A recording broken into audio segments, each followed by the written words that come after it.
dari OJK.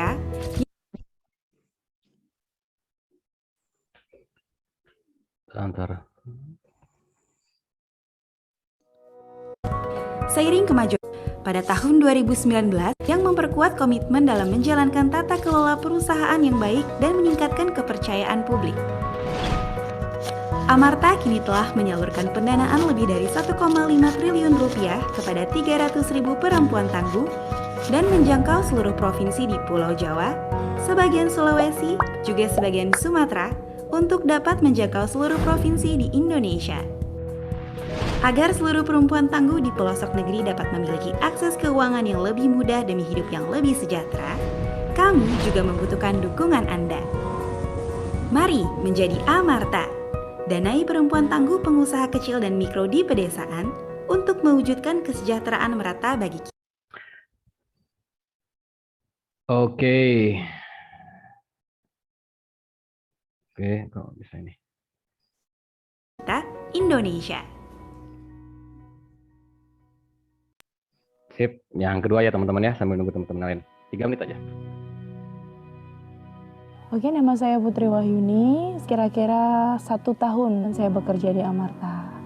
PJNBP itu, ya kalau saya sih kalau bekerja itu niatnya ibadah, datangnya dari hati, kita nolong ibu-ibunya untuk mendapatkan pinjaman yang mudah tanpa jaminan supaya usahanya ibu lebih baik lagi. Jadi kita membina, mendampingi mitra untuk kesejahteraan mitra. Visinya Amarta kan menjadi solusi pengentasan kemiskinan di Indonesia agar kesejahteraan bersama dapat tercapai. Jadi ya, saya pribadi sangat senang. Kenapa? Karena saya sangat senang bersentuhan langsung dengan para customer atau para mitra sendiri dan melihat pertumbuhannya secara langsung, bagaimana dia memulai dari yang awalnya itu setengah jadi penuh, dan dia mengatakan bahwa saya nyaman menjadi mitra Amarta dan saya akan melanjutkan pembiayaan saya kembali karena saya merasakan manfaatnya. Saya sangat senang sekali kalau ada orang yang seperti itu, dan saya niatin bekerja itu ibadah, siapa tahu saya di sini juga dapat salary, juga dapat pahala gitu.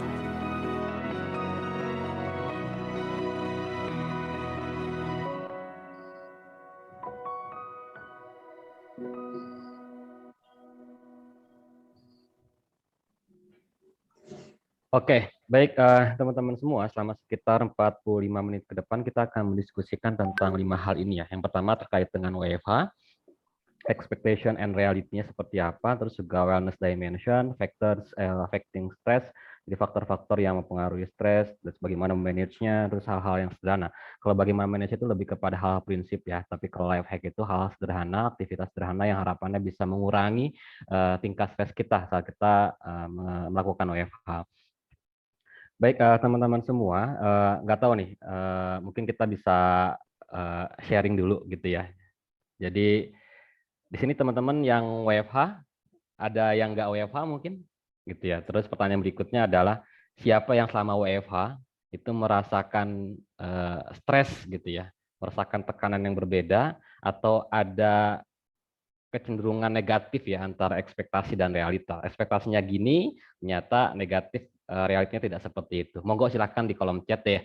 Jangan sampai kita ngomong gitu, ternyata teman-teman merasakan saya WFH baik-baik aja kok gitu. Lalu saya ngapa-ngapain ngomong di sini gitu ya. Monggo silakan. Jadi bagi teman-teman yang merasa WFH dan merasakan kondisi yang sama seperti sebagian yang lain, termasuk saya, itu monggo di-share di sini sehingga nanti kita bisa dapat ya. Kita butuh materi ini konteks ini gitu ya. Nah, itu dia. WFH, working full hours ya. Jadi yang tadinya mungkin kita kerja cuma 8 jam, ini jam 9 malam masih kontak GG. GG itu panggilan saya pribadi ya. Jadi panggilan deket lah gitu. GG, minta ini dong, GG, tolong deh besok pagi. Aduh, jam 9 malam padahal ya gitu ya. Terus saya stres. Oh ya, saya stres jika WFH. Wow. Jadi WFH itu yang tadinya mungkin ekspektasinya makin dekat dengan keluarga, makin fleksibel atur waktu antara keluarga, pertemanan gitu ya dengan kerjaan, ternyata jadi ini bahasanya tuh working full hours ya, jadi makin banyak kerjaan gitu ya. Lagi yang lain mungkin silakan. Oke, sambil aja kali ya. Nah, ini satu dan sebagian besar yang WFH, beberapa orang yang saya konfirmasi merasakan hal yang sama, bahwa WFH tidak seperti apa yang diekspektasikan di awal. Jikalau di awal WFH itu kita ekspektasikan sebagai satu kesempatan untuk kita bisa mengatur waktu kerja kita. Jadi ada fleksibilitas di situ, karena fleksibilitas menjadi satu hal penting untuk generasi sekarang, Gen Y, Gen Z, itu punya kecenderungan yang sama untuk bisa bekerja di tempat yang menerapkan fleksibilitas. Namun pada akhirnya banyak faktor yang mempengaruhi bahwa WFH ini tidak seperti apa namanya yang diekspektasikan. Ekspektasinya adalah dengan WFH kita punya waktu untuk baca buku gitu ya, terus juga aktivitas hobi gitu ya, main sama anak, ada rapatnya juga tentu, kerja, hangout dan sebagainya, aktivitas sosial lah gitu ya. Tapi pada kenyataannya, nah kenapa ada gitu ya, kenapa bisa kita mengatur waktu, karena kita nggak ada perjalanan ke kantor gitu ya, waktu 2 jam, saya di Bogor, saya di Jakarta, saya menghabiskan waktu sekitar 4 jam untuk perjalanan dari kantor, dari rumah ke kantor gitu ya, bolak-balik itu sekitar 4 jam. Jadi waktu 4 jam itu bisa saya gunakan untuk hal-hal lain seperti yang tadi, baca buku, hobi, main sama anak dan seterusnya. Itu ekspektasinya gitu ya. Realitanya ya benar gitu, full kerja gitu. Bahkan mungkin yang tadinya mungkin 8 jam itu kita masih punya waktu untuk sekedar ngobrol santai bareng teman gitu ya. Terus juga habis meeting kan kita nggak langsung meeting biasanya kan. Habis meeting itu kita relax sama teman, ngobrol, ngalung dulu sebagainya, minimal jalan dari ruang kantor, dari ruang meeting ke tempat kita kerja, meja kerja itu adalah obrolan santai yang membuat kita jauh lebih seger gitu. Tapi sekarang itu dari meeting ke meeting tuh sejam gitu ya. Di 8 jam kerja itu bisa jadi 8 kali kita meeting full gitu ya. Terus yang kedua, kalau di awal pertama kali kita mendapatkan kesempatan untuk WFH itu muncul mungkin ya dalam waktu singkat di awal itu ekspektasinya itu kita masuk ke stres yang disebut dengan stres ya. Jadi dua jenis stres, ada distress. Kalau stres itu bicara tentang stres yang positif, stres yang membuat kita termotivasi. Jadi secara perception itu kondisi itu membuat kita kita melihat sebagai sebuah peluang positif ya. Sedangkan kalau di stres itu, kalau kita dihadapkan pada sebuah kondisi, sebuah tantangan, kita melihat lebih kepada sebuah ancaman. Nah, tantangan dan ancaman ini secara perception itu akan mempengaruhi banyak hal, termasuk motivasi. Kalau di awal kita sudah melihat itu sebagai sebuah ancaman, maka yang muncul adalah rasa takut gitu ya, rasa takut, rasa khawatir yang mungkin berlebihan. Kalau stres, kita memandang sebuah tantangan, yang muncul adalah motivasi, excitement gitu ya, untuk bisa, wah, penasaran nih gitu ya, yuk gitu. Ada motivasi. Secara productivity juga yang muncul kalau misalnya stres itu kita lebih produktif ya, lebih ingin segera, lebih termotivasi untuk melakukannya. Sedangkan kalau di stres itu kondisi di mana saat kita menghadapi sesuatu, kita menghadapi sebuah ancaman yang muncul penundaan, ditunda. Jadi stres dan distres ini seperti itulah sedikit perbedaannya. Nah di awal kalau WFA itu kayaknya kita awalnya itu kayaknya stres gitu ya, pengennya sih ekspektasinya stres, santai dulu, stres lagi, santai dulu. Karena stres ini secara jangka waktu bisa sedikit-sedikit tuh, maksudnya nggak jangka panjang. Ada periode waktu kita mengerjakan sesuatu tercapai, jadi kayak quick win lah gitu ya, atau ada sebuah capaian kecil yang bisa kita nikmati, ditantang lagi kita, stres lagi, terus kayak gitu. Itu ekspektasinya, tapi ternyata WFH ini tidak seperti yang diekspektasikan. Awalnya mungkin stres gitu ya, ternyata ya masih stres. Terus lanjutnya di stres, kok nggak berubah nih, terus di stres dan seterusnya gitu ya. Nah, teman-teman semua, ada beberapa faktor ya, saya masuk dulu ya. Ada beberapa faktor yang mempengaruhi hal tersebut. Jikalau dulu remote working itu WFH ini tidak seperti apa yang diasumsikan. Kalau dulu mungkin kita di awal-awal ekspektasi bahwa WFH itu sekedar memindahkan antara ruang kerja di kantor dengan ruang kerja di rumah. Tapi pada faktanya tidak demikian gitu ya. WFH ini terjadi karena pandemi. Di sisi perusahaan, pandemi ini membuat hampir semua perusahaan itu dalam kondisi survival mode, di mana mereka harus bertahan di kondisi yang tidak pasti. VUCA kita rasakan dulu, tapi VUCA kali ini itu jauh lebih terasa, bahkan sampai ke level-level mikro perilaku kita sehari-hari gitu ya.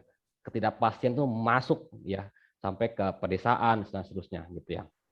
Itu jadi perusahaan di posisi survival mode di mana posisi atau kondisi tersebut secara langsung ataupun tidak langsung memberikan tekanan yang berbeda ke karyawan tentu gitu ya. Saat perusahaan ingin bertahan tentu ada tekanan-tekanan yang lebih ke karyawan yang harapannya kalian mampu mengikuti ritme kerja yang baru, mampu bersama-sama membantu perusahaan untuk bisa melewati masa-masa sulit pandemi. Yang kedua tadi gitu ya, kalau di awal mungkin kita berasumsi WFH itu cuma sekedar memindahkan ruang kerja dari kantor ke rumah, nampaknya tidak demikian karena di saat kita melakukan WFH dengan kondisi kayak gini ada banyak faktor. Kalau dulu mungkin kita WFH di rumah kosong gitu, anak sekolah gitu ya, istri kerja mungkin atau istri aktivitas yang lain gitu ya. Kalau sekarang enggak, dalam satu ruangan itu bercampur 2 atau bahkan 3 urusan yang berhubungan dengan kerjaan, dalam satu ruangan nih, urusan yang berhubungan dengan sekolah anak gitu ya, urusan yang berhubungan dengan masalah keluarga, dan masih banyak lagi. Dunia profesional dan dunia personal kita nyatu jadi satu gitu ya. Padahal kita di dunia profesional dan kita di dunia personal kita itu pasti berbeda. Emosi yang saya hadirkan saat saya ketemu sama anak saya, sama istri saya itu pasti berbeda. Ege gitu ya, Ege itu panggilan akrab saya ya, Etri Gunawan. Saat ketemu sama anak, sama saat ketemu dengan bos ataupun atasan itu pasti beda gitu ya. Itu hal yang wajar, bukan dianggap punya 2 muka ya, karena setiap orang tuh punya, kalau bahasa DSC itu ada beberapa wajah lah gitu ya. Ada wajah di publik, ada wajah di kita aslinya, bahkan ada wajah di kita dengan keluarga gitu.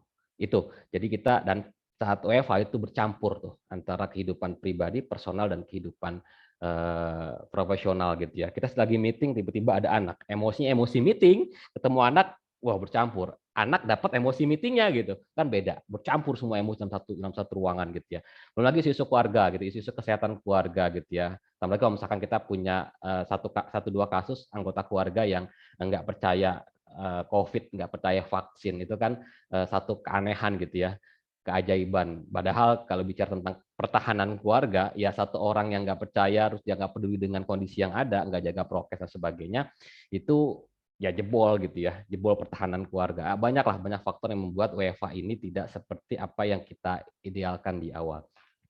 Oke, teman-teman semua, yang bagian itu saya nggak akan banyak ini ya, karena saya yakin beberapa komen teman-teman juga menggambarkan hal yang sama. Jadi stres ini tidak perlu saya jelaskan, karena tidak perlu saya perjelas detail gitu ya, karena kita semua hampir merasakan hal yang sama gitu ya. Nah, saya pengen kembali ke sini. Teman-teman semua, bicara tentang wellness ya, jadi ini yang sering sekarang banyak dibahas, bahwa jadi isu-isu seputar wellness, well-being itu banyak dibahas di perusahaan karena beberapa faktor gitu ya. Yang pertama bahwa perusahaan semakin sadar kesehatan karyawan itu menjadi wellness and well-being itu menjadi hal penting, karena mau gimana pun di saat ada masalah dengan karyawan gitu ya, masalah keluarganya, masalah kesehatannya, itu akan berpengaruh terhadap produktivitas atau performance karyawan. Nah, perusahaan sudah mengarah ke sana, sudah aware dengan itu. Terus yang kedua, sebuah tren yang cukup baik kalau menurut saya, kita semakin sadar bahwa manusia itu unik. Manusia itu harus dilihat dari konteks yang utuh. Manusia itu tidak hanya human doing, human thinking, tapi juga human being. Manusia bukan hanya otak, pikiran, keterampilan, tapi juga punya hati, punya ruh, punya hal-hal yang tak tampak gitu ya. Tapi itu sangat mempengaruhi produktivitas dari manusia itu sendiri. Nah, bahasan tentang wellness ini, kalau dulu mungkin kita masih sebatas dengan wellness itu, kesehatan itu adalah fisik, kesehatan itu adalah mental dan seterusnya. Nah, wellness itu banyak, ada 8 dimensi. Ada fisiknya, ada iya gitu ya. Terus juga bahkan intelektual juga bagian wellness yang harus kita perhatikan. Jadi kesempatan untuk kita, kesempatan dan kemampuan kita untuk bisa mengembangkan daya pikir kita ya, gitu ya, mengembangkan keterampilan, kreativitas, pengetahuan dan seterusnya. Ada juga hal yang berhubungan dengan emosional. Jadi mengenal diri kita, mengenal value dalam diri kita, mengidentifikasi setiap emosi yang muncul dalam diri kita, di kondisi-kondisi tertentu gitu ya, itu juga bagian dari wellness. Karena di saat kita tidak mampu mengidentifikasi rasa marah kita, apa yang membuat kita menjadi marah, itu akan sangat mengganggu ke kebahagiaan, ke wellness kita. Ada juga hal yang berhubungan dengan environment gitu ya, finansial, bagaimana kita mampu mengidentifikasi kemampuan keuangan kita hari ini untuk kita pikirkan masa depannya seperti apa. Ada juga yang berhubungan okupasional ya, pekerjaan, bahwa kerja itu ya bukan hanya sekedar kerja, kita harus mencari sedemikian rupa kenapa kita memilih perusahaan tersebut dan kita mau berkontribusi di situ. Karena mau gimana pun di saat kita cuma sekedar kerja sama kita kerja tapi kita mencari makna, termasuk tadi saya kenapa mengenalkan Amarta dan kenapa saya berlabuh dari tempat yang lama gitu ya ke tempat yang sekarang, sama-sama memberikan impact dan makna, cuma ada hal spesifik, impact spesifik yang diberikan Amarta ke ibu-ibu. Saya termasuk yang punya keyakinan bahwa ibu adalah madrasah keluarga. Ibu sehat, ibu baik, maka keluarga dan peradaban itu akan baik. Nah, itu saya tuh. Jadi bagaimana kita bekerja memberikan makna gitu ya. Kita dapat makna gitu ya, bukan sudah bekerja mendapat gaji bulan dan seterusnya. Termasuk sosial, bagaimana kita mampu membangun hubungan yang positif gitu ya, hubungan yang dekat antar kita dengan orang lain. Oke, ini wellness. Baik. Kita masuk ke sini teman-teman semua. Bagaimana kita mengelolanya? Kalau memang kita sekarang kondisinya, kita tahu gitu ya, kita sudah merasakan itu, stres nyata WFH itu tidak seperti apa yang kita ekspektasikan. Lalu kita juga mencoba untuk, oke, kita tarik ke belakang, wellness itu apa sih? Ada 8 dimensi gitu ya. Nah, ada beberapa tips terkait dengan bagaimana kita memanage-nya. Seperti yang saya sampaikan tadi, bicara tentang how to manage ini lebih kepada hal-hal prinsip gitu ya, hal prinsip yang bisa kita lakukan untuk kita menjaga agar tetap fit selama WFH, bahkan dalam konteks pandemi gitu ya. Yang pertama adalah self awareness ya, jadi know yourself. Bahasan tentang self awareness ini kalau saya lihat polanya sebagai seorang yang berkecimpung di dunia L&D, nanti mungkin juga Mas Tosi, Kak Tosi bisa bantu juga tuh menjelaskan juga gitu ya, menambahkan terkait dengan kepemimpinan, leadership, terkait dengan learning agility, Conferry itu punya satu konsep yang namanya, teman-teman Conferry punya satu konsep yang namanya learning agility. Itu pertama untuk kita bisa belajar, untuk kita bisa jadi learner agility gitu, learning agility itu adalah self awareness gitu ya. Belum lagi teman-teman kayak Daniel Goleman gitu ya, emotional quotient juga menempatkan self awareness menjadi hal yang pertama ya, dan seterusnya. Maka di saat kondisi ini terjadi, penting untuk kita kembali ke belakang ya, melakukan inner journey di tengah hiruk pikuk permasalahan pandemi di luar sana, di sosial media dan seterusnya. Maka di saat kita hari ini diwajibkan untuk stay at home, itu kesempatan kita untuk melakukan inner journey ke dalam ke diri kita untuk mengenal lebih jauh apa yang harus kita kenal, apa yang harus kita cari gitu. Yang pertama adalah purpose and mission of life ya. Jadi pertanyaan terkait dengan apa sih, terkait dengan kenapa sih Tuhan menghidupkan saya gitu ya? Kenapa sih Tuhan mengadakan saya dari yang tidak ada menjadi ada? Kenapa manusia itu harus turun gitu ya? Kalau kisahnya kan Nabi Adam dari surga turun ke bumi, itu kan pertanyaan-pertanyaan mendasar tentang eksistensi keberadaan manusia, termasuk kita gitu. Kalau sebagai seorang, nih saya share karena saya seorang ya saya share aja gitu ya, sebagai seorang Muslim itu ya kita diminta untuk beribadah gitu, dan saya yakin mungkin teman-teman di agama lain juga punya prinsip yang sama gitu. Kita diminta Tuhan untuk beribadah, itu purpose of life. Jadi segala aktivitas kita di dunia ini ya kita niatkan untuk ibadah. Ibarat kita di hire sama bos kita gitu ya untuk sebuah perusahaan, maka di situ kita di hire nih, kan bos hire kita kan bukan tanpa maksud ya, pasti ada maksud. Dan maksud itu pasti menuntut tugas gitu ya. Kita di hire maksudnya apa, tugas kita apa, untuk mencapai sebuah KPI. Maka di saat hari ini kita diadakan gitu ya, dari yang tidak ada menjadi ada oleh Tuhan Yang Maha Esa gitu ya, ke bumi ini, itu kan berarti ada maksud tuh. Dan maksud itu pasti ada tugas, ada KPI-nya. Semua itu harus dibalut dengan ibadah gitu ya. Jangan sampai kita aktivitas gitu ya sedemikian rupa kayak bos gitu ya, kita aktivitas, kita kerjaan ini lembur sana sini sebagainya, tapi kita lupa KPI kita capek doang dapetnya, nggak dapat apa-apa gitu ya. Capek doang dapetnya, nggak dapat apa-apa. Bos tetap marah gitu ya. Di akhir juga kita nggak dapat performance, bonus dan sebagainya, kita nggak dapat surga gitu ya. Jadi memang kita harus tahu itu tuh. Saat Tuhan mengadakan kita, nah itu purpose of life.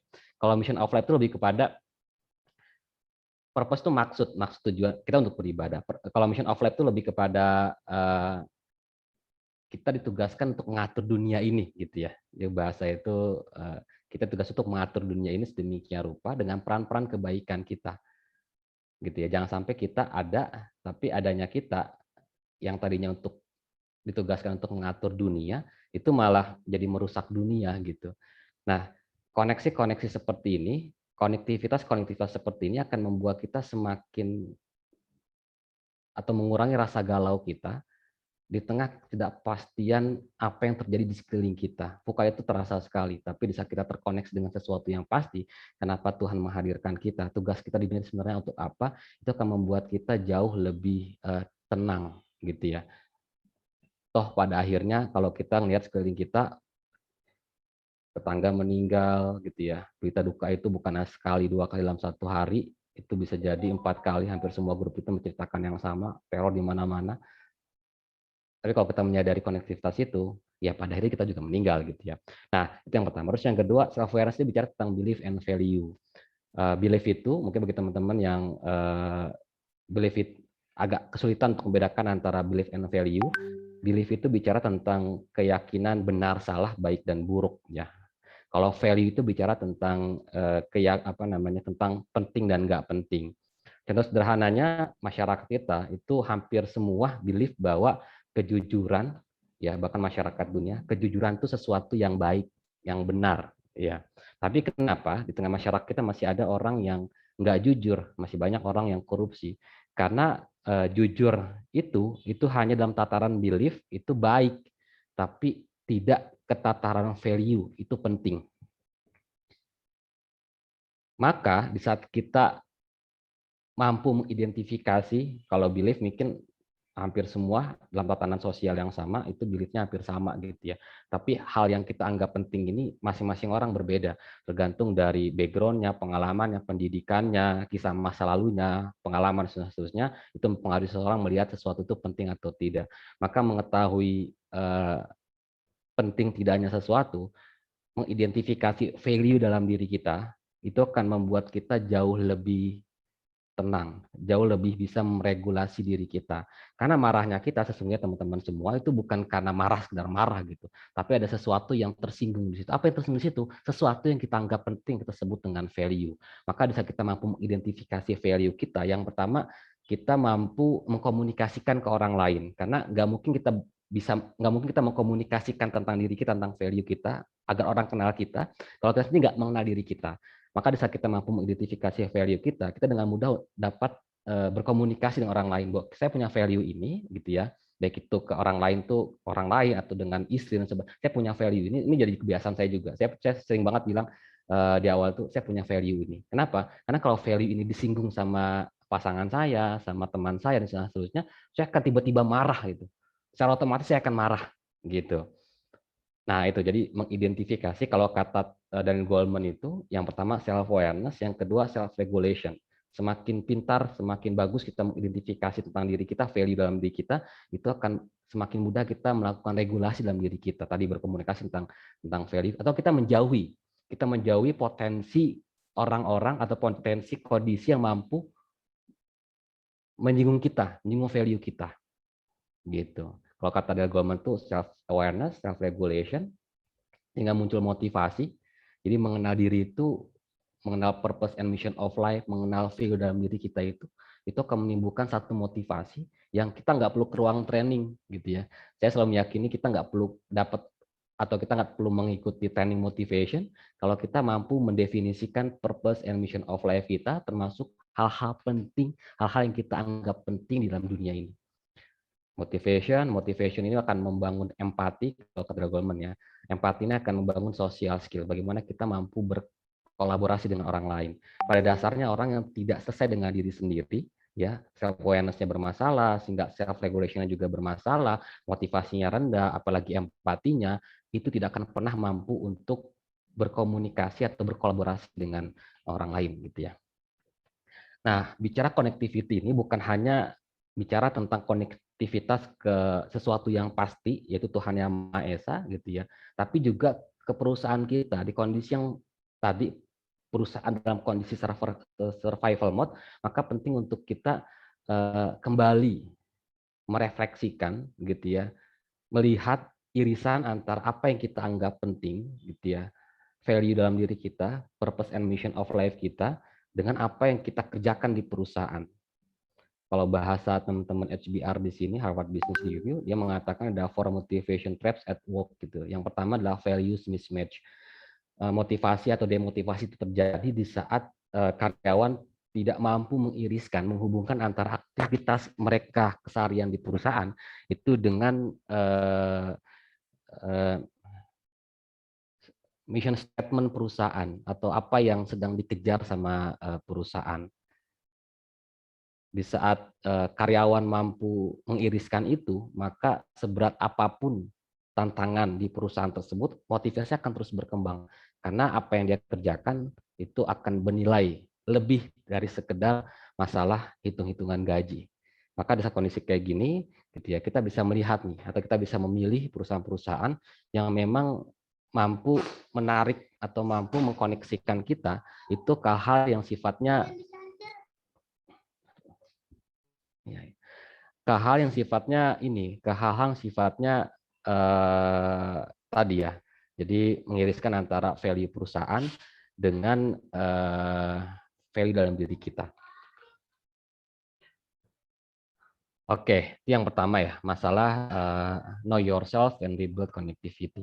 Yang kedua itu terkait dengan kita harus mampu mengidentifikasi 3 hal. Kalau kata Stephen R. Covey dalam bukunya Seven Habits itu ada 3 circle. Yang pertama itu circle of control, yang kedua itu circle of influence, dan yang ketiga itu circle of concern ya. Jadi kalau circle of control lebih kepada hal-hal yang mampu kita kontrol, hal-hal yang mampu kita kuasai, hal-hal yang mampu kita kerjakan lah, masuk dalam kontrol kita gitu ya.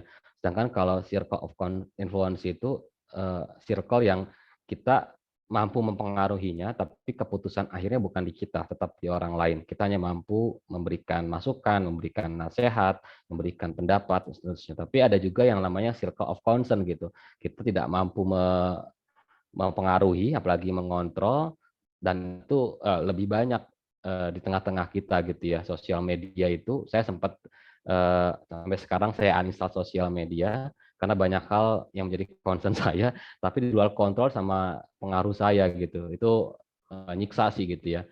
Jadi kita lebih fokus ke hal yang sifatnya circle of concern, padahal itu di luar pengaruh ataupun kontrol kita.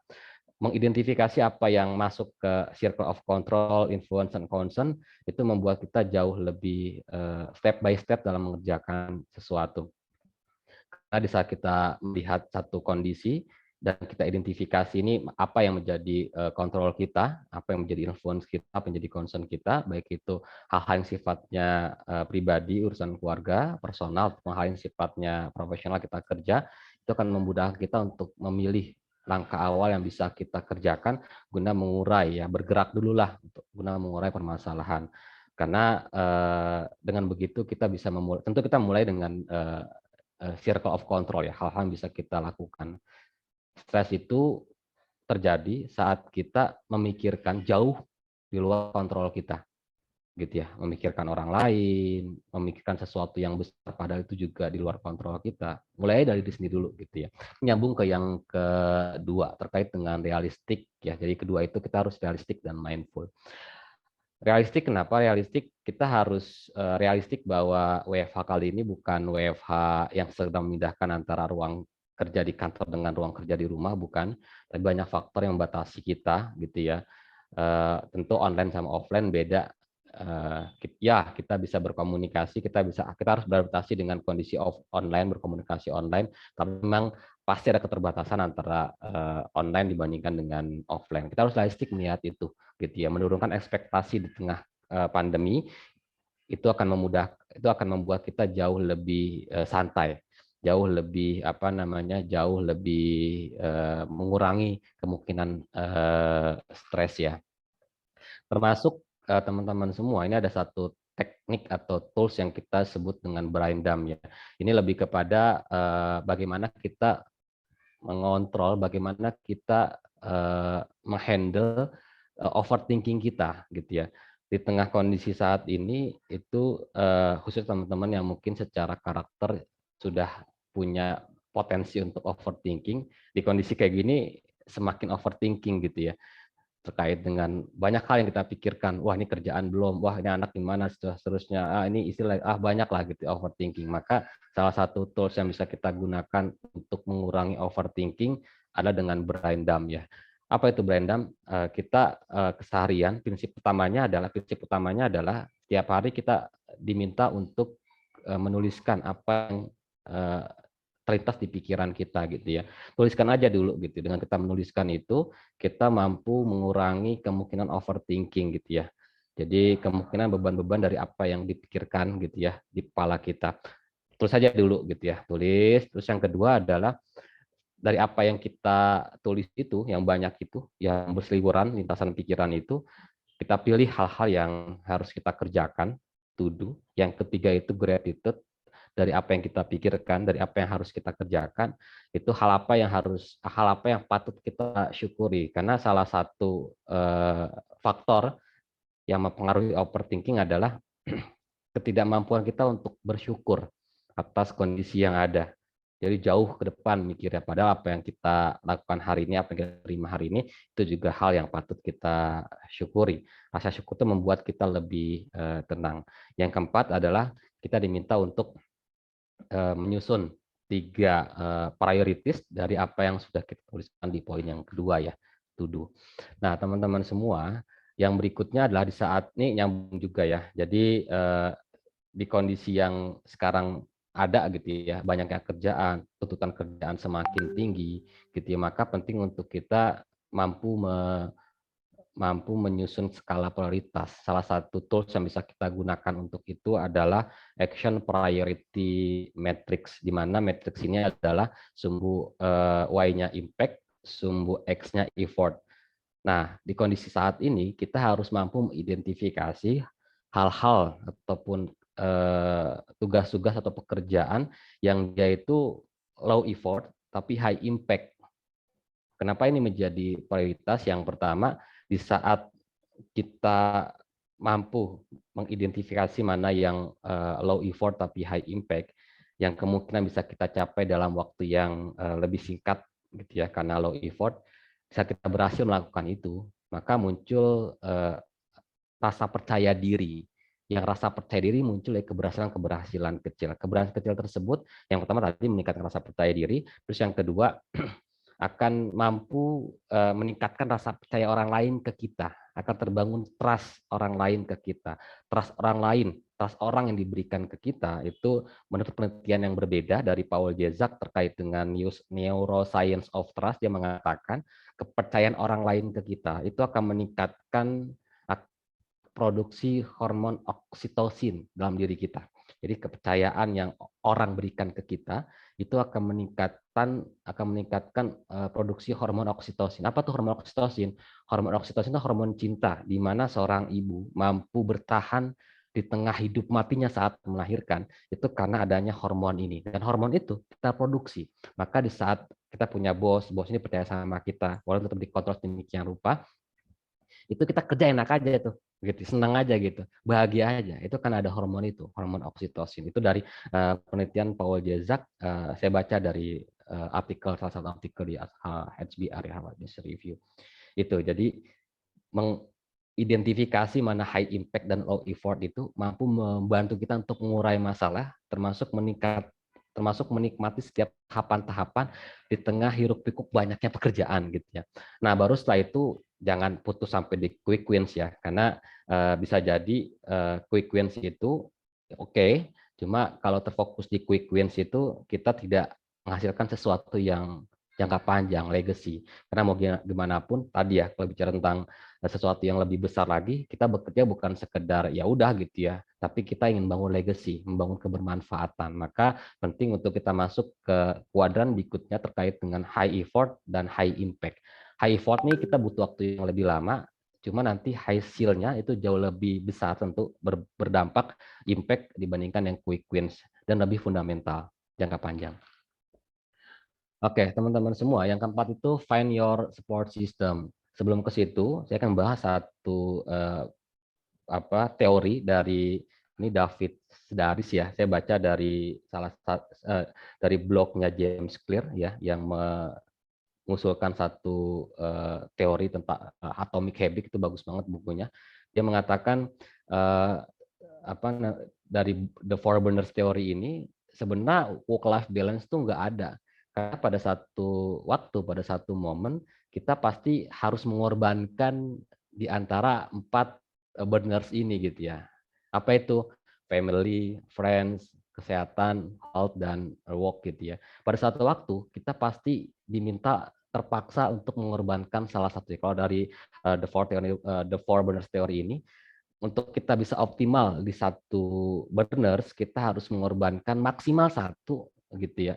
Minimal 1, dan untuk bisa lebih optimal lagi kita harus mengorbankan 2. Jadi kalau misalnya kita fokus ke pekerjaan sama mungkin pertemanan ya di dunia kantor, maka yang akan mengalah adalah kesehatan dan keluarga, atau sebaliknya.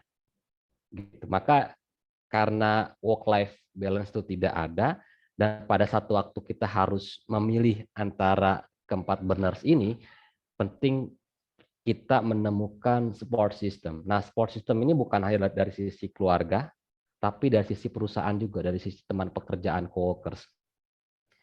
Karena di satu waktu kita ya karena mungkin kesibukan, terus juga deadline dan sebagainya, kita lebih memilih pekerjaan dibandingkan keluarga.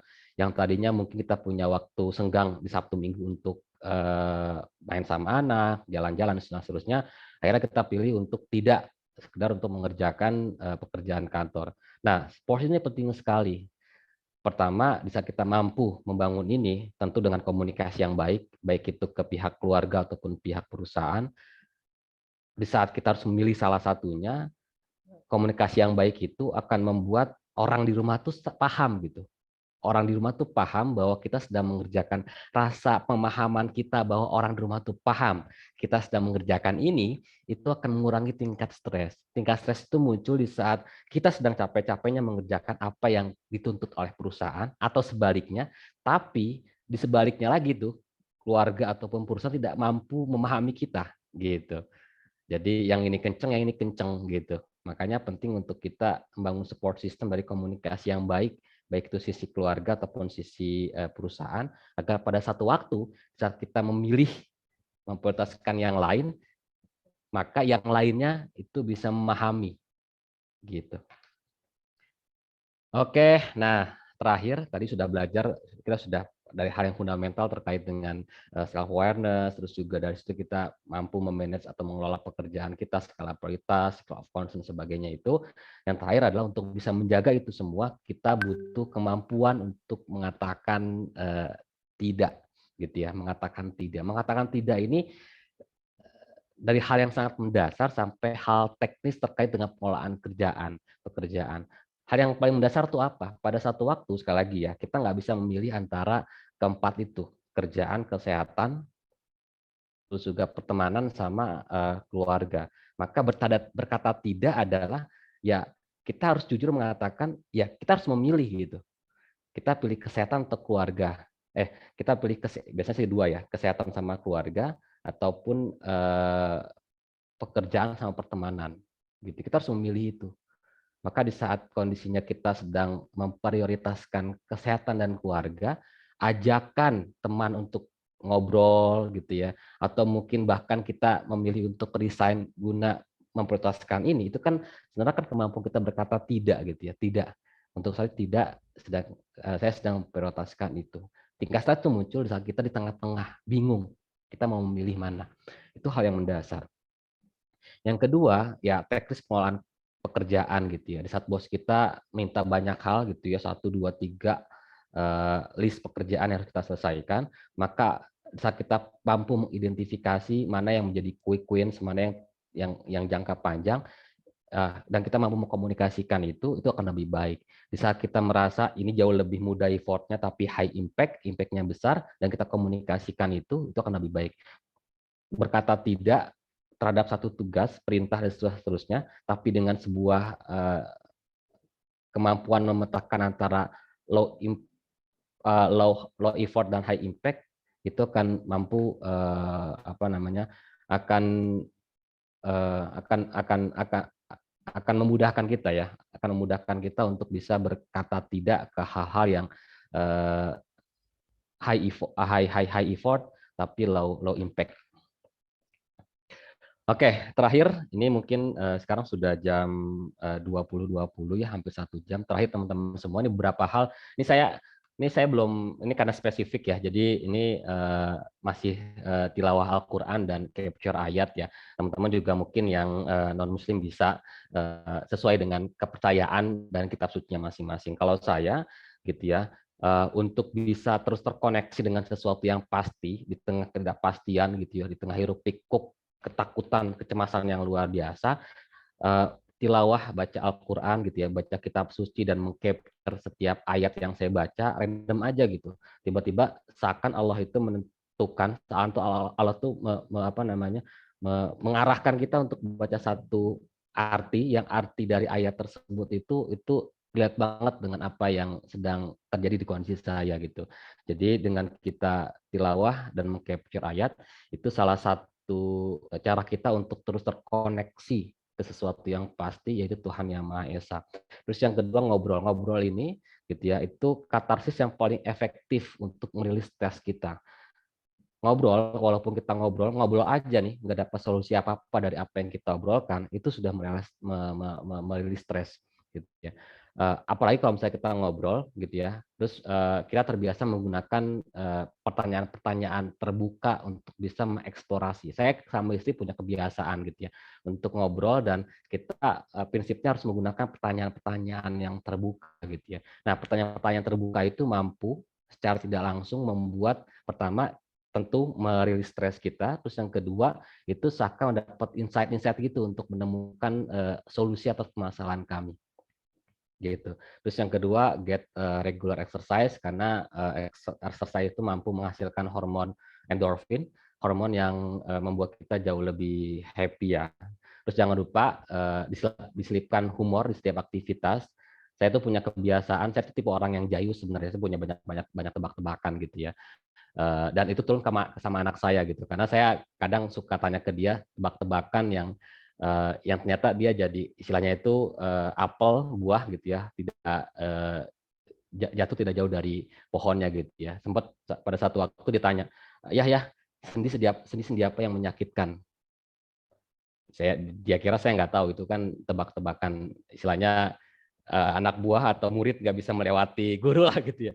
Oh iya, ayah tahu dong. Apa ya? Sendi apa yang menyakitkan? Itu sendirian gitu. Itu usia 7 tahun tuh, dia udah main tebak-tebakan lucu lah gitu ya. Terus yang berikutnya adalah relax ya teman-teman semua. Jadi punya waktu relax gitu ya. Jadi kalau misalkan tubuh itu biasanya punya apa namanya, kayak rangsangan gitu ya. Jadi jangan pernah menolak rangsangan dari tubuh gitu ya. Tubuh yang lelah itu dia akan, sunatullahnya itu dia akan memanggil gitu. Kamu lelah, kamu lelah, kamu lelah, apa ya? Rangsangan ya, stimulus. Kamu lelah. Dari saat itu hadir, maka relax saja, istirahat dulu aja. Jangan dipaksakan. Nah, semakin sering kita tidak mempedulikan itu, maka tubuh kita semakin bosan untuk mengingatkan. Pada akhirnya kita drop.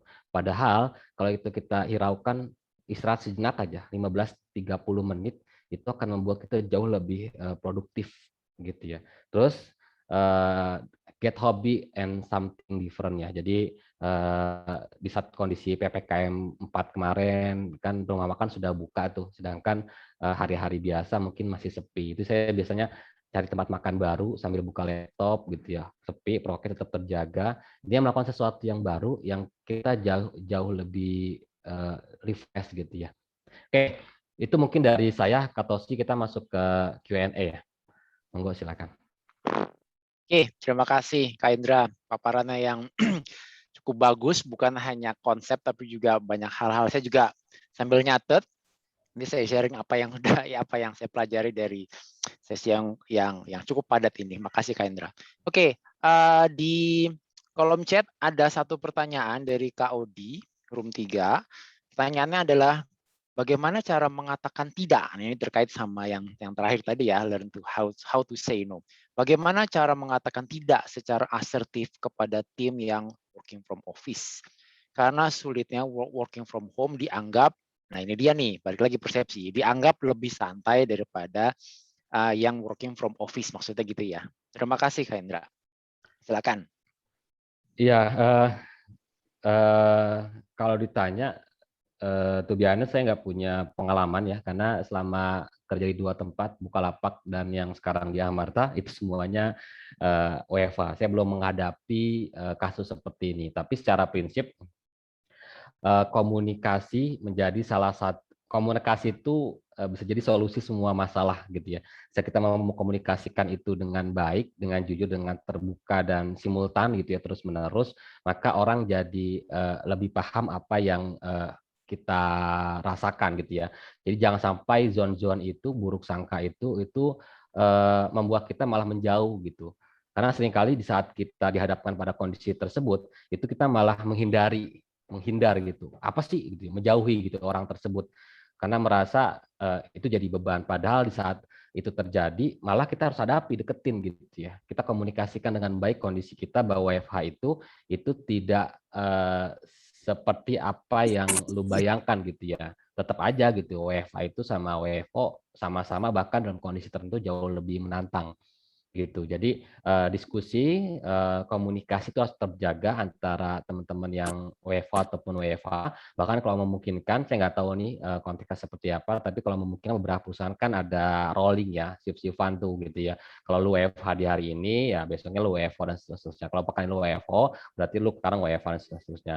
Nah itu harus tetap dikomunikasikan gitu ya. Itu sih. Terima kasih Kak Indra. Ya. Jadi pada dasarnya adalah komunikasi yang harus dibangun dengan atasan terkait dan juga dengan tim kerja. Kurang Ya, lebih betul, gitu ya. betul. Mungkin saya sedikit sharing juga terkait dengan pertanyaan ini, karena ini pertanyaan cukup bagus dan cukup relevan ya. Ya. Kalau untuk di kasus saya adalah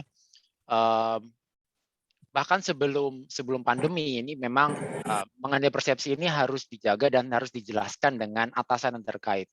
Nah, kalau kasus saya adalah saya memang sampai sekarang masih defaultnya adalah working from home. Dan untuk saya, untuk Muslim, saya di negara Singapura, ya teman-teman udah tahu bahwa harus sholat Jumat kan, setiap hari Jumat. Nah, kondisi di Singapura itu sholat Jumat itu tidak bisa di waktu awal. Sholat Jumat itu dibagi menjadi 3 sesi. Jadi sholat Jumat itu ada di jam 3 sore. Hanya beberapa menit sebelum sholat asar. Nah, ini yang harus saya jelaskan kepada atasan saya. Memang nggak bisa sekali 2 kali. Harus beberapa kali. Jadi tadi sedikit menjawab aja, karena juga saya tidak tahu konteksnya pertanyaan Kak Odi tadi seperti apa. Tapi memang benar apa yang dikatakan Kak Hendra. Komunikasi itu sangat penting untuk menjelaskan konteks kita seperti apa. Itu yang pertama. Tapi yang kedua yang juga tidak kalah penting, jangan lupa untuk membuktikan bahwa hasil kerja kita itu tetap bagus. Walaupun kita memang kadang-kadang kalau lagi kok kadang-kadang kelihatannya lagi offline atau dijawab di WhatsApp kok balasnya agak lama. Itu kita jelaskan kita sedang apa yang kita hadapi di rumah. Apalagi ada istri, ada anak-anak di rumah gitu kan. Nah, itu penting. Yang kedua adalah pastikan bahwa result yang kita berikan itu tetap bagus. Seperti itu kurang lebih. Oke, saya lanjut ke pertanyaan yang berikutnya dari Kak Tizar. Juga di kolom chat. Izin bertanya Kak, bagaimana mengurangi stres yang diakibatkan oleh overthinking yang muncul apalagi saat working from home? Terima kasih.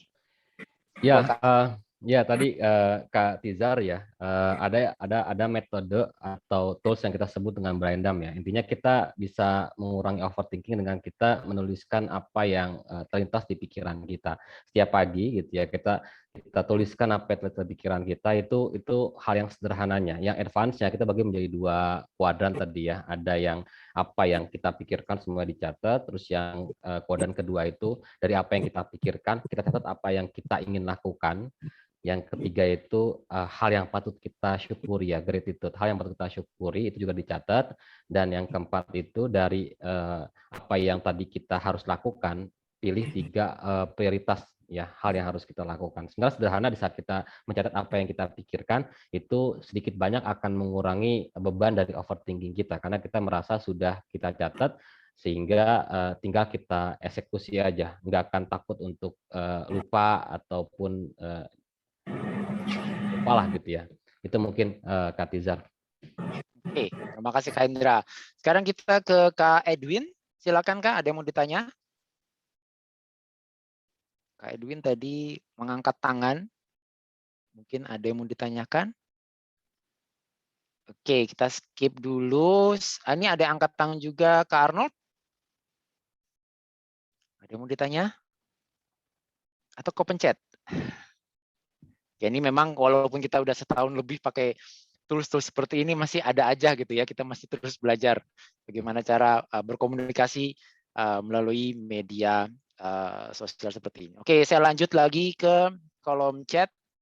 Selanjutnya dari Kak Tromol. Bagaimana penerapan working from home bagi posisi yang sama sekali tidak bisa dilakukan selain di kantor? Monggo, Kak Hendra. Oke, iya ini sekali lagi ya. Jadi WFH juga punya batasan. Kalau ditanya apa namanya pekerjaan-pekerjaan yang tidak mungkin dilakukan dengan pendekatan WFH, ya kayak misalkan office boy misalkan, nggak mungkin kan, terus dia beresin rumahnya gitu sebagai pengganti dia beresin, kan nggak mungkin juga ya. Jadi memang ini butuh diidentifikasi, walaupun sekarang kondisinya kita terpaksa melakukan WFH karena mungkin nggak masuk ke esensial industri dan sebagainya, ya itu faktor yang berbeda. Tapi di saat itu sudah normal, maka kebijakan WFH itu kan kembali ke perusahaan masing-masing. Ada yang mungkin sudah statement bahwa WFH itu akan jadi tren ke depan, new normal, tapi beberapa industri yang mungkin atau beberapa industri yang mungkin tidak akan menerapkan itu. Tapi beberapa yang lebih ke win-win solution atau pertengahan itu, ya mereka mengidentifikasi bagian-bagian yang memungkinkan untuk diterapkan WFH dan bagian-bagian yang tidak memungkinkan untuk jadi bukan sekedar pembagian industri, tapi lebih kepada lebih detail ke setiap bagian gitu ya. Jadi kalau ditanya kalau kondisi bagian tertentu yang tidak memungkinkan untuk WFH, ya emang sulit gitu ya. Itu tinggal nanti setelah kondisi normal itu bisa kembali di WFO-kan lah gitu. Oke, terima kasih Hendra. Memang untuk banyak posisi-posisi yang tidak bisa kita jalankan secara working from home ya, secara fisiknya orang ada, dan memang secara tools pekerjaannya memang ada di kantor. Contohnya lah untuk kawan-kawan saya di sini di industri telekomunikasi dan juga industri elektronik. Itu memang mereka alat-alatnya cukup besar, bukan cuma sekedar solder. Kalau solder mungkin bisa dibawa pulang. Tapi untuk alat lab itu memang adanya di kantor, sehingga mereka tetap harus masuk, tapi diatur komposisi timnya seperti apa. Kalau misalnya bisa dibagi 50-50, monggo silakan. Tapi ada juga yang tidak bisa diatur, sehingga memang mau nggak mau harus ada yang satu tim full masuk semuanya. Tapi protokol kesehatan tetap dijaga seperti itu. Ya. Oke, selanjutnya ini Kak Edwin angkat tangan lagi, monggo Kak, silakan kalau ada yang mau ditanya. Baik, terima kasih atas kesempatannya. Ini suara saya sudah masuk ya? Sudah. Oke, baik. Perkenalkan, nama saya Edwin, saya dari Semarang. Ingin sedikit bercerita dan bertanya untuk menghadapi sesuatu yang mungkin semakin lama menjadi agak menekan pikiran kayak gitu. Jadi kalau di tempat kerja saya itu perusahaan manufaktur, ada memang tadi dijelaskan beberapa departemen yang nggak bisa diterapkan WFH. Nah, seperti halnya di bagian saya bagian di rekrutmen, nggak mungkin kalau di tempat saya itu ada 5 hari kerja, ya kan? Sebelumnya itu tidak ada model shift seperti itu, kecuali di bagian-bagian tertentu seperti security atau bagian cutting, pemotongan atau apa itu kan biasanya ada shift. Cuman ada beberapa kalau untuk yang office itu kan tidak ada shift sebetulnya. Nah, semenjak PPKM ini pemerintah mengharuskan operasional perusahaan itu 50%. Nah, sedangkan di bagian rekrutmen itu tidak mungkin kita jadikan shift. Kalau shift itu, kalau di tempat saya itu ada shift pagi pulang siang dan shift siang pulang malam kayak gitu. Nah, nggak mungkin dong kita menerapkan manggil karyawan selesai dia melamar datang ke pabrik itu malam, kan itu nggak mungkin. Biasanya kan melamar dia pasti pagi seperti itu. Sedangkan proses tes lapangan itu kan mereka harus datang ke perusahaan dengan ketentuan syarat atau progres yang sudah ditentukan oleh perusahaan. Nah, kesenjangan ini tuh terjadi, jadi sering banyak departemen yang nanya dan nyindir gitu. Kok rekrutmen cuman nggak pernah shift siang sih? Terus kan semenjak PPKM ini karena dibuat 50% operasional yang awalnya 8 jam kerja jadi 7 jam kerja, sehingga menambah hari kerja yang awalnya 5 hari kerja jadi 6 hari kerja. Nah, kita sudah coba jelaskan, nggak mungkin kita panggil pelamar datang ke perusahaan itu berangkat sore, pulang dia malam kayak gitu. Jadi kita proses pelamar itu pasti kan pagi. Oh, tapi kok enak banget kalian. Terus di rekrutmen tuh akhirnya juga tetap diterapkan 8 jam kerja, 5 hari kerja.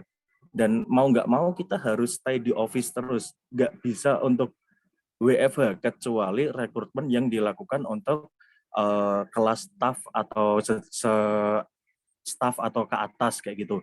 Tapi kalau untuk bagian produksi, itu nggak mungkin kita lakukan hal seperti itu. Dan banyak departemen itu yang mulai kayak menyindir kayak gitu, sudah dikomunikasikan dengan atasan, itu gimana nih kalau terjadi kayak gini, kita jadi serba salah kalau menjelaskan mereka. Nah, itu gimana nih cara kita menanggapi orang-orang yang seperti itu kayak gitu. Itu kan lama-lama, wah ini gimana sih, ini kita sama-sama kerja loh. Cuman kan pasti ada kesenjangan di situ.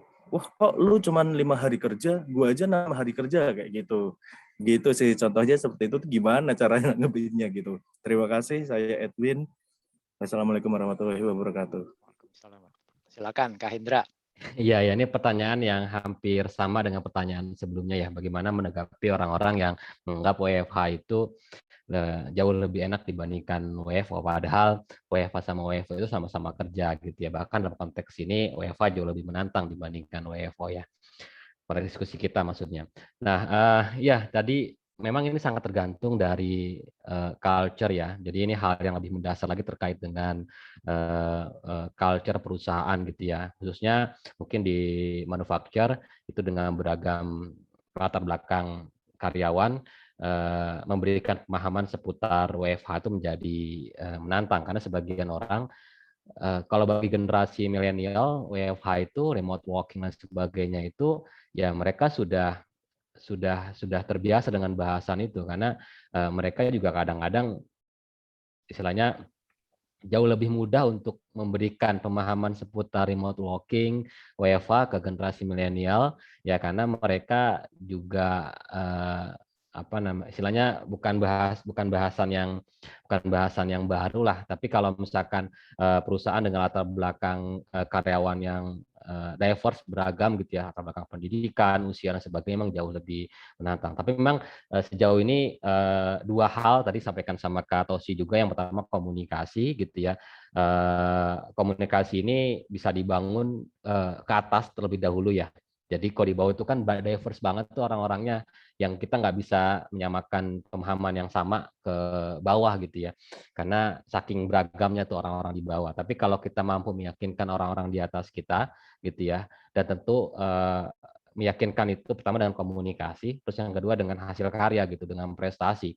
Itu kalau di atas itu udah punya pemahaman yang sama dengan kita, jalan aja dulu gitu ya. Toh pada akhirnya apa yang kita karyakan, prestasi yang kita hasilkan itu akan nyampe juga ke mereka, bukan hanya ke atasan kita gitu. Itu hal-hal yang prinsip yang bisa kita lakukan, walaupun pada penerapannya ya memang nggak semudah itu gitu, butuh waktu, butuh proses, butuh kesabaran juga di situ. Itu mungkin Kak Edwin.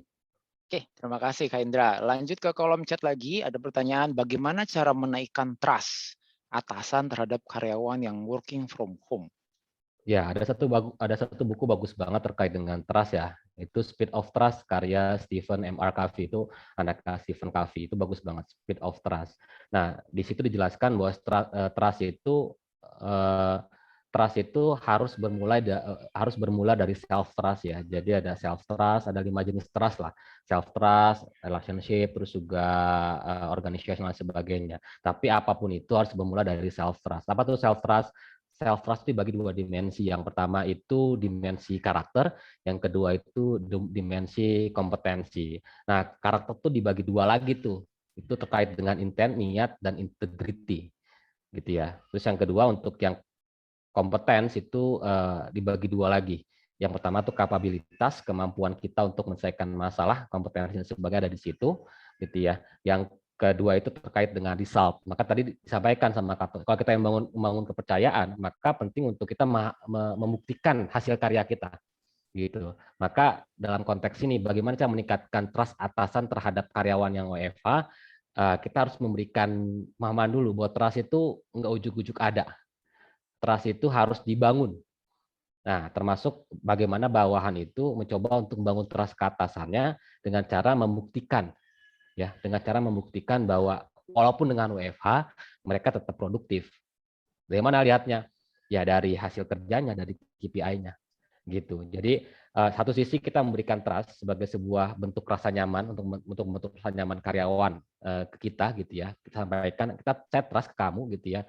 Yuk sama-sama kita buktikan bahwa saya trust ke kamu itu tidak sia-sia. Kamu juga membuktikan bahwa kamu itu memang pantas diberikan trust dengan memberikan hasil kerja tadi, self trust tadi, gitu ya. Itu mungkin. Oke, terima kasih Kak Indra. Tadi memang buku yang cukup bagus dan juga saya rasa ada trainingnya juga ya di Indonesia mengenai Speed of Trust. Ya, silahkan dicari sendiri, saya nggak akan nyebut mereknya. Sedikit nambahin bahwa itu kan tadi dari Stephen Covey ya.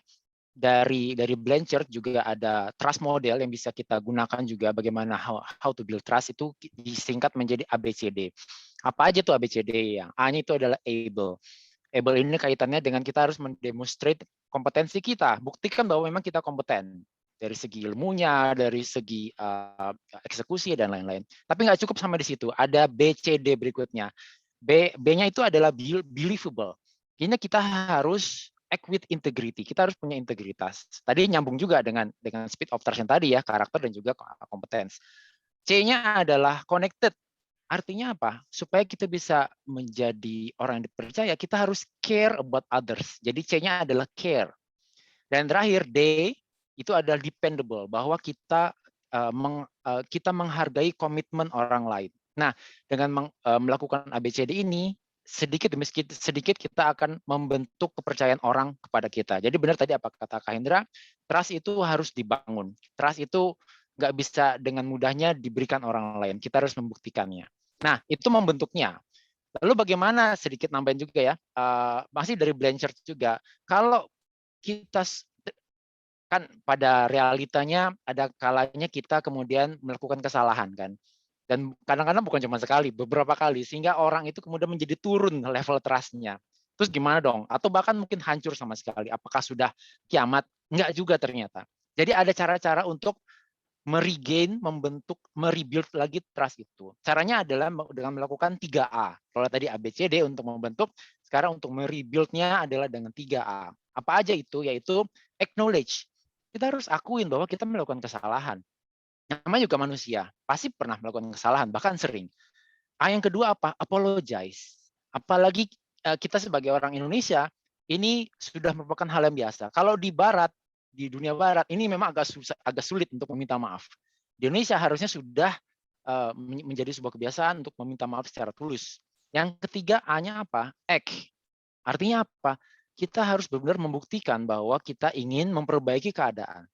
Nah, jadi tadi untuk membentuk trust dengan ABCD, untuk memperbaikinya dengan AAA, acknowledge, apologize, dan juga act. Itu sedikit tambahan dari saya. Saya balik lagi ke kolom chat. Ada pertanyaan dari Kak Tri. Apa yang perlu dilakukan perusahaan agar karyawan tidak stres saat working from home? barangkali bisa sharing apa yang dilakukan di Amarta atau Bukalapak. Nah, buka rahasianya sedikit Kak Hendra. Ya, jadi yang pertama kita harus mengidentifikasi ya. Ini layaknya kita menentukan pelatihan yang dibutuhkan oleh karyawan, maka kita juga bisa mengidentifikasi, melakukan analisis terkait dengan kebutuhan karyawan saat WFH. Apa yang kita diskusikan atau bahkan mungkin apa yang kita rasakan bisa jadi dirasakan juga oleh karyawan. Intinya sekarang tuh trennya kita bukan hanya ngurusin hal-hal yang sifatnya pengembangan kompetensi, tapi juga hal-hal yang sifatnya sangat personal, yang dulu tuh nggak pernah kita singgung-singgung tuh, yaitu terkait dengan wellness, well-being gitu ya, bagaimana mengelola anak, parenting, bagaimana kita berkomunikasi dengan anak, itu topik-topik yang seringkali, yang dulu kita nggak kepikiran untuk itu, tapi sekarang banyak dibahas. Kenapa? Ya tadi, karena di saat WFH itu bersatu tuh antara dua ruang personal dan profesional. Maka di saat kita tidak sampai ngurusin hal-hal yang sifatnya personal, itu tetap akan mengganggu hal-hal yang sifatnya profesional. Topik-topik seperti bagaimana seorang ibu mampu mengatur atau berkomunikasi dengan anak, bagaimana mental health gitu ya, terkait dengan bagaimana kita mencoba untuk paham konsep mental health, kesehatan mental, sehingga pada akhirnya kita bisa mengelolanya. Itu topik-topik yang sekarang banyak gitu ya. Kalau di perusahaan saya sebelumnya di Bukalapak itu dibagi dua bidang tuh. Jadi hal-hal teman-teman internal communication gitu ya, itu mereka garap topik-topik di luar topik-topik pengembangan kompetensi. Sedangkan untuk teman-teman L&D itu garap topik-topik yang berhubungan dengan pengembangan kompetensi. Ada juga program-program yang spesifik terkait dengan kayak employee assistant program gitu ya. Jadi kita menghadirkan konselor dari luar untuk kita jadwalkan gitu ya, ketemu sama teman-teman karyawan. Itu juga sesuai dengan kebutuhan. Atau sekarang yang sedang digarap di Amarta itu kita kalau konseling itu kan spesifik mungkin yang memang punya masalah di mental ya, trauma dan sebagainya. Tapi kadang-kadang orang cuma butuh teman ngobrol aja gitu, curhat dan seterusnya. Maka kita bisa buat program tersebut yang mereka bisa ngobrol curhat dengan orang-orang yang sudah tercertified lah bahasanya di people and culture. Kalau kami namanya people and culture, sehingga di saat mereka diajak ngobrol sama bawahan, ngobrolan mereka tuh ngobrol yang bermakna gitu. Minimal pertanyaan yang disampaikan tuh pertanyaan terbuka gitu ya. Yang pertanyaan tersebut mampu mengurai masalah orang yang kita ajak ngomong, bukan malah membuat mereka tersudut dengan pertanyaan-pertanyaan tertutup gitu. Itu. Jadi hal-hal sederhana, prinsipnya kita sudah mulai mengarah memikirkan hal-hal yang tadinya personal itu masuk ke ranah pekerjaan. Itu mungkin Kak Tosi. Oke, terima kasih Kak Hendra. Sedikit tambahan juga dari saya, pokoknya kalau ada Kak Hendra ngomong, saya tambahin sedikit aja ya. Itu betul apa yang dikatakan Kak Hendra. Di tempat saya juga pernah, bukan pernah ya, sering kali memang 1,5 tahun ini, belakangan ini memang topik kesehatan mental itu sedang intens-intensnya diberikan. Pertama kali kita berikan ke people manager dulu, karena mereka adalah frontliner yang punya anak buah, bukan HR. HR itu agak jauh lah dibandingkan dengan people manager, mereka sebagai atasannya. Jadi gimana cara menghandle burnout, bagaimana cara menghandle motivasi yang mungkin sedang turun dan sebagainya. Itu dari satu sisi. Kemudian dari sisi yang lain, sebagai kolega, sebagai teman kerja, ini kita juga sebenarnya punya tanggung jawab loh sebagai teman kerja untuk kalau ngelihat nih ada teman kerja yang kayaknya ada tanda-tanda sedang stres dan lainnya, maka kita juga harus bisa membantu sebisa kita. Salah satu yang paling gampang adalah nanya kabarnya gimana. Kabarnya gimana sih?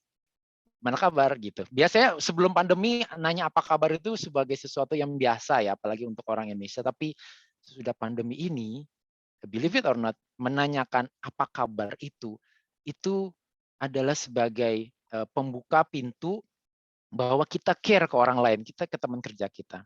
We will never know jawaban mereka apa kalau misalnya kita tanya apa kabar. Gitu. Jadi mungkin bisa diterapkan juga di tempat teman-teman kerja semuanya. Lanjut, pertanyaan selanjutnya yang cukup panjang nih dari Kak Ella. Kebetulan kantor kami memberlakukan working from home dan juga working from office sebelum pandemi berjalan, akan tetapi bergantung jenis pekerjaannya. Nah, kalau saya melihat saat ini tingkat stres terjadi dalam dua arah, dari arah karyawan dan juga dari arah manajemen. Dari arah karyawan karena seringnya kena omelan, kena komplain, kena marah atas hasil kerja yang tidak maksimal. Mungkin saya bilang dipersepsikan tidak maksimal yang diinginkan oleh atasan tersebut. Padahal yang sebenarnya sudah sesuai menurut karyawan. Itu dari sisi karyawan. Dari sisi atasan atau manajemen, selalu mereka berkata bahwa karyawan itu dilihatnya tidak fokus. Nah, saya perlu masukannya selaku HR harus menjembatani hal itu. Gimana kalimatnya? Sebagai HR kita juga harus menjembatani hal itu karena HR kena omelan juga. Dan apalagi melihat action priority matrix yang tadi sudah di-share Kak Hendra itu sebenarnya sudah dilakukan. Nah, mungkin butuh ide-ide lain Kak Hendra untuk sebagai HR, apa nih yang bisa dilakukan? Ya, yang pertama kalau saya gitu ya merasa bahwa kondisi tersebut itu karena seringkali HR itu dijadikan bantalan gitu ya.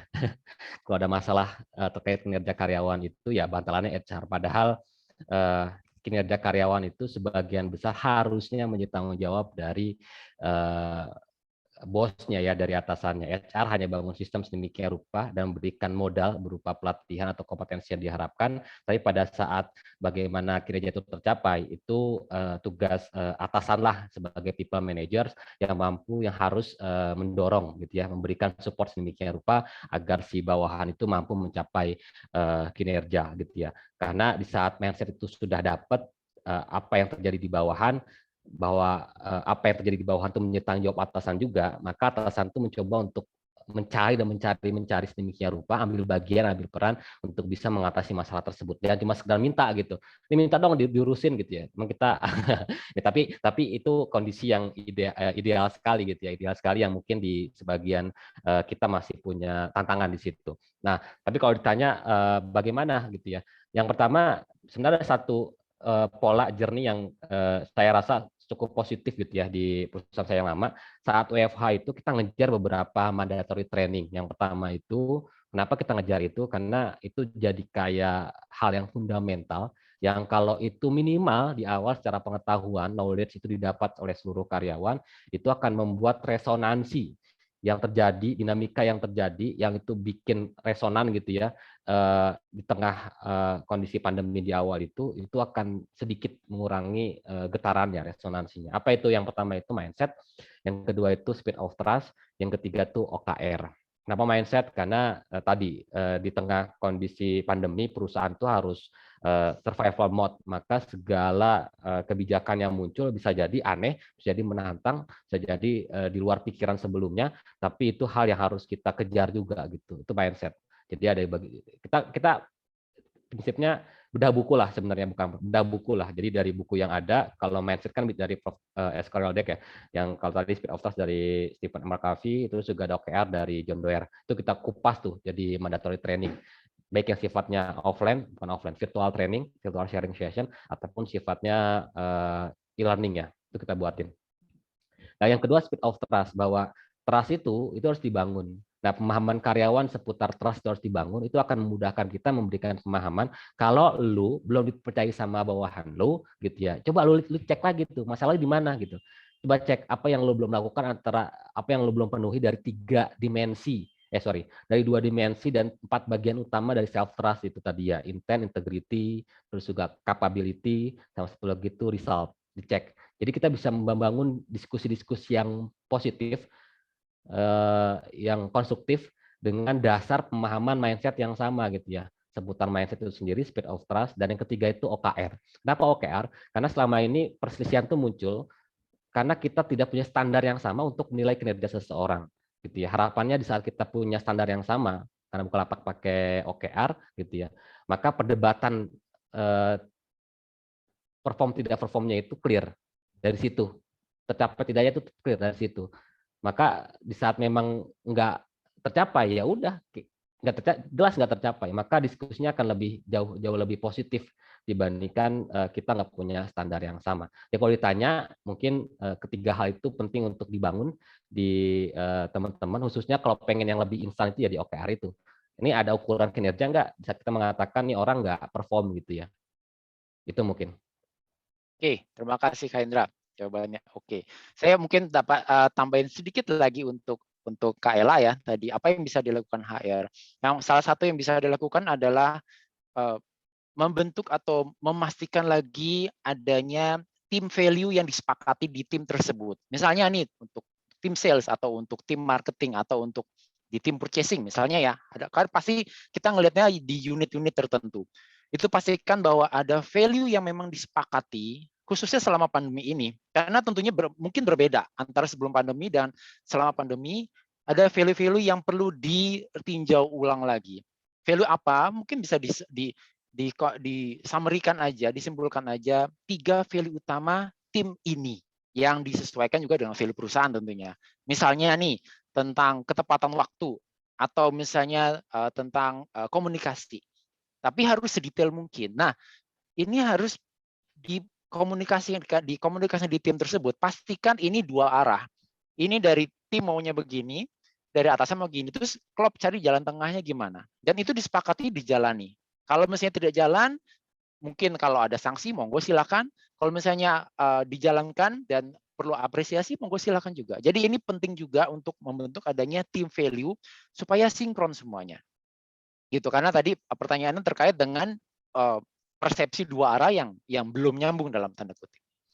Oke, selanjutnya. Sedikit Kak menambahkan, memang salah satu yang setelah kita selesai dengan mandatory training, yang kedua yang kita garap selama pandemi untuk bisa mengurangi resonansi yang terjadi saat pandemi ya, saat WFH, itu value benar. Jadi Bukalapak meluncurkan new values gitu ya, new core values itu pada saat pandemi itu kalau nggak salah di menjelang akhir 2020 itu karena kita harus punya dasar yang sama dalam menentukan baik buruknya sesuatu gitu ya, penting tidak sesuatu, dan itu ada di value. Kalau kita punya sudut pandang yang sama, harusnya segala masalah itu bisa diarahkan ke sana, didasarkan ke sana, sehingga hal-hal yang kontraproduktif itu bisa berkurang. Yep. Thank you Kak Indra. Kita punya 2 pertanyaan lagi dari Kak Sony dan Kak Adrian. Sudah itu kita akan minta Kak Hendra untuk membuat kesimpulan dan kita tutup sesi ini. Oke. Dari pertanyaan dari Kak Sony, saat working from home, banyak teman-teman yang bekerja sambil mengurus anak. Ketika berusaha untuk bekerja secara profesional, seringkali muncul emotional shifting dalam waktu yang cepat. Apakah hal ini dapat menyebabkan dampak negatif ke depannya? Monggo Kak. Ya, tentu. Jadi saya merasakan hal yang sama tuh ya saat karena gini, khususnya teman-teman yang sempat kena COVID ya. Jadi COVID itu saya Maret 2021 itu kena COVID, dan COVID itu dampaknya bukan sekedar kesehatan fisik, juga kesehatan mental, dan itu banyak penelitian atau riset yang menunjukkan hal tersebut ya. Maka di saat teman-teman mendapati kondisi tersebut, penting untuk teman-teman istilahnya break dulu gitu ya, karena tadi shifting emosi itu terasa banget di saat kita bahkan di kondisi normal tanpa kita jadi penyintas, itu di saat kita kerja dengan segala beban kerja yang ada, terus anak masuk ke ruangan kerja kita sedemikian rupa, itu pasti akan kena tuh gitu ya, kena juga tuh, karena memang akhirnya kan jadi korban tuh. Nah di usia-usia tertentu kayak anak saya usia 7 tahun, 3 tahun, itu akan berdampak negatif ya, berdampak buruk terhadap persepsi mereka tentang seorang ayah dan pekerjaannya gitu.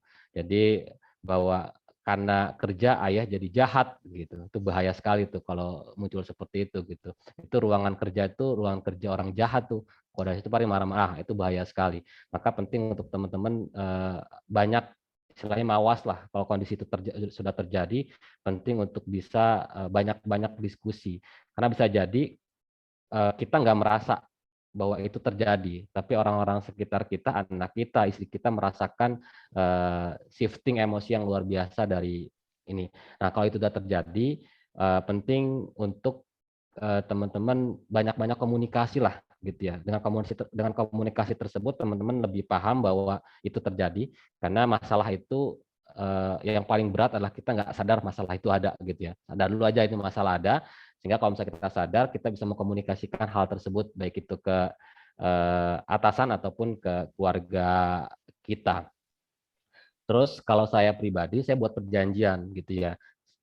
Pagi sebelum jam 9 waktu kerja saya akan bantu istri saya, anak-anak saya persiapan sekolah gitu ya. Jadi saya ngurusin ini, istri ngurusin ini, terus juga anak saya yang pertama itu sudah cukup mandiri, jadi mandi sendiri, anak saya yang kedua nanti saya yang mandiin, dan seterusnya. Itu dibagi-bagi tuh tugasnya. Tapi setelah jam 9 saya akan masuk ke sebuah ruangan. Saya punya ruangan sendiri. Yang ruangan itu jadi kayak inilah kayak kayak pembatas saya antara ini kantor, ini secara virtual ya, maksudnya secara abstrak gitu ya. Ini kantor, ini rumah gitu ya. Nah, biasanya sebelum saya beralih dari satu ruangan ke ruangan yang lain, dan satu kehidupan ke kehidupan yang lain, saya ada break-nya dulu. Jadi dari ruangan ini saya akan masuk dulu, entah itu saya minum dulu gitu ya, atau saya deketin kandang burung saya kasih makan dulu gitu ya, untuk merilis stres saya. Itu kalau kondisi memang wah ini enak nih ini. Nah, itu makanya kadang-kadang masalah itu ada karena kita nggak tahu kita sedang masalah. Karena kita nggak tahu kita sedang emosi gitu. Kalau kita tahu kita sedang emosi, maka kita tahu cara meregulasinya gitu ya. Kalau saya nih, misalkan saya lagi wah ini emosi nih, ini kurang bagus nih. Saya menyuruh dari anak-anak, terus saya aktivitas saya aja, saya kadang-kadang ngasih makan burung, bersihin kandang burung, seterusnya. Oke, selesai, udah enakan nih. Baru ngobrol sama anak-anak. Jadi tahu dulu gitu ya. Itu mungkin Kak Tosi. Oke, itu jadi bagian dari self awareness sih Kak ya. Betul, betul. Dan self regulation ya. Sip, betul. Oke, pertanyaan terakhir dari Kak Adrian, izin bertanya Kak Hendra, perusahaan kami bergerak di bidang komunikasi dan mendapat izin untuk bekerja working from office 100%. Sementara kami harus membantu pemerintah juga untuk meminimalkan penyebaran COVID. Bagaimana meyakinkan atasan kami yang kebetulan menginginkan tidak ada working from home karena adanya izin working from office 100% tersebut? Monggo Kak. Iya, ini agak sulit. Ini bukan hal yang instan ya. Maksudnya ini kan memberikan pemahaman atas pentingnya WFH. Karena WFH itu sebenarnya remote working itu bahasanya harusnya bukan bahasan karena COVID ya. Karena remote working itu bahasan sudah ada sejak lama. WFH itu sudah ada sejak lama dan itu banyak banget positifnya. Kalau dari teman-teman baca referensinya, WFH itu sebenarnya awalnya bukan karena isu produktivitas, tapi lebih kepada isu mengurangi kemacetan. Saya lupa itu. Jenius kalau nggak salah itu. Bukan tesis saya berhubungan dengan itu gitu ya. Ya, jadi lebih ke upaya untuk mengurangi kemacetan, tapi pada akhirnya banyak hal positif yang didapatkan dari orang kerja dari rumah. Selain mengurangi kemacetan, juga meningkatkan produktivitas, meningkatkan talent pool yang tadinya mungkin orang kerja cuma sebatas radius kantor itu saja, tapi sekarang dengan WFH orang dari berbagai negara kita bisa mempekerjakan mereka dengan tentu potensi-potensi talent yang luar biasa di situ gitu ya, banyak hal lah gitu ya. Jadi nah itu sudah ada, jadi jangan mempersempit WFH itu karena pandemi.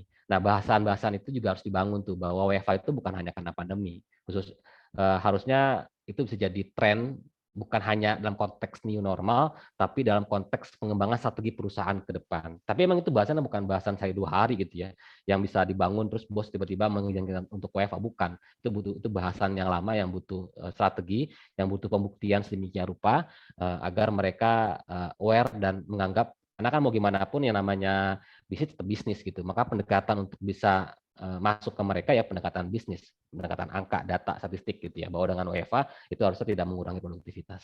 Itu mungkin. Oke, terima kasih Kak Hendra masukannya dan jawabannya juga. Memang betul working from home ini sudah ada sebelum pandemi ya. Saya juga ingat bahwa di kantor saya itu sudah memperlakukan working from home itu jauh sebelum itu, dan isu yang saat itu memang sedang berkembang digitalization. Memang disruption itu udah ke arah sana. Cuman menjadi enabler-nya adalah si COVID ini gitu. Sehingga mau nggak mau semuanya yang sudah ready dan yang belum ready terkaget-kaget semuanya seperti itu.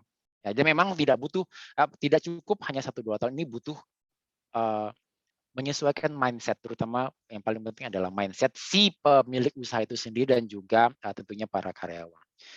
Oke, seperti tadi saya bilang, saya catat banyak hal di sini. Jadi emang diskusi kita pada kali ini isinya daging semuanya. Terima kasih Kak Indra. Saya beberapa poin yang saya catat tadi adalah, jadi kita udah bicara mengenai know yourself and rebuild connectivity. Tadi Kak Indra bicara mengenai learning agility dari Conferry. Ini sedikit tambahan bahwa memang ada 5 untuk terbentuk learning agility. Ada self awareness, ada mental agility, people agility, change agility, dan juga results agility.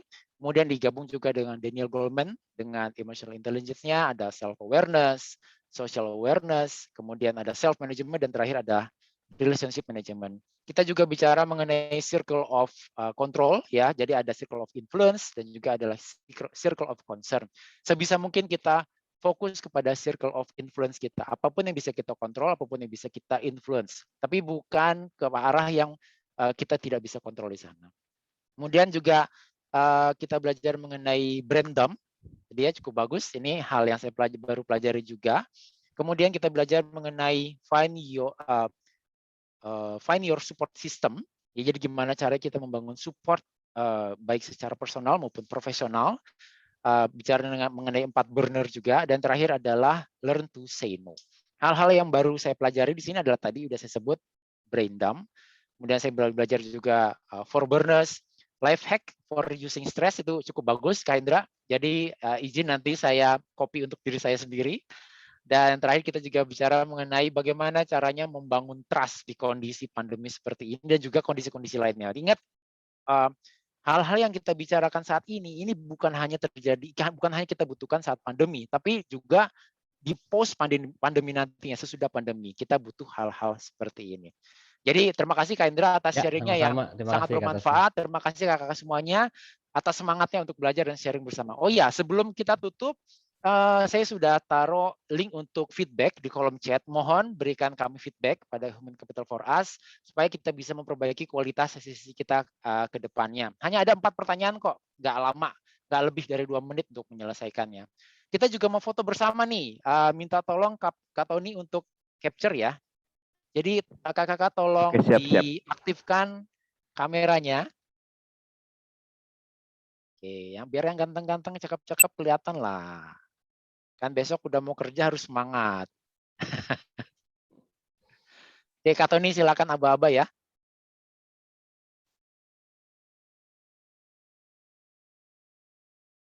Kak Tony, mikrofonnya di unmute dulu. Oke. Bukan betul kan? Udah setahun lebih pandemi masih begini aja nih. Quote of the year-nya masih begini. Oke, yang lainnya bisa diaktifkan. Kita akan foto. Kita nih ada dua layar, jadi kita foto yang layar pertama dulu. Oke, 1, 2, 3.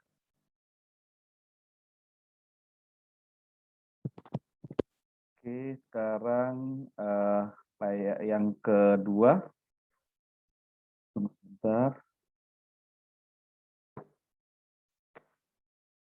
Yang kedua ya. 1, 2, 3. Oke, sudah Kak Tosi. Oke, terima kasih. Untuk materi akan dibagikan sesudah ini. Terima kasih semuanya. Sedikit pesan, jangan lupa jaga protokol kesehatan dimanapun. Dan bagi yang belum vaksin, ayo segera vaksin supaya kita bisa segera menyelesaikan pandemi ini. Itu aja, selamat malam. Wassalamualaikum warahmatullahi wabarakatuh. Terima kasih semuanya. Terima kasih. Terima kasih. Nanti ini juga akan di-sharing melalui YouTube ya. Oh ya, siap. Terima kasih Kak Tony. Yo, thank you Kak Tony. Kak Hendra. Yo, thank you semuanya ya. Izin ya, Liv. Thank you banget.